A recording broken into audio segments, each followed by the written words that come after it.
po sana ngayong February po yan eh. May laro sana. Sa Thailand sana.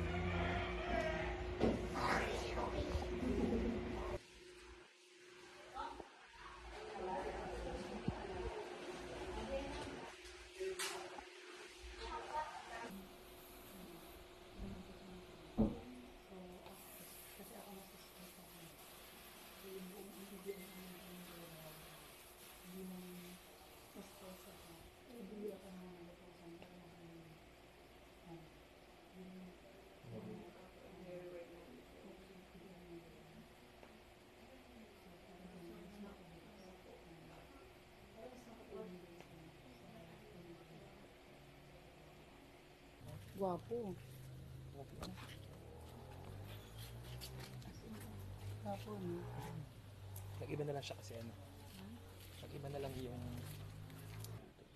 Actually, kinausap natin yung asawa. At syempre, malaki yung karangalan na binigyan niya sa Pilipinas. At isa tayo, dahil tayo yung na-involve tayo sa sports dito sa Oriental Mindoro, tawag nga natin ang MPBL team, no? Sobrang mahal natin ang mga atletang Pilipino. Lalo na kung tag-Oriental Mindoro. Nagbigay tayo ng pabuya na 100,000 pesos para mas mapabilis yung pagdakip sa gumawa ng krimen na to. At tulong natin sa pamilya. And lalo na dun sa mga anak niya maliliit.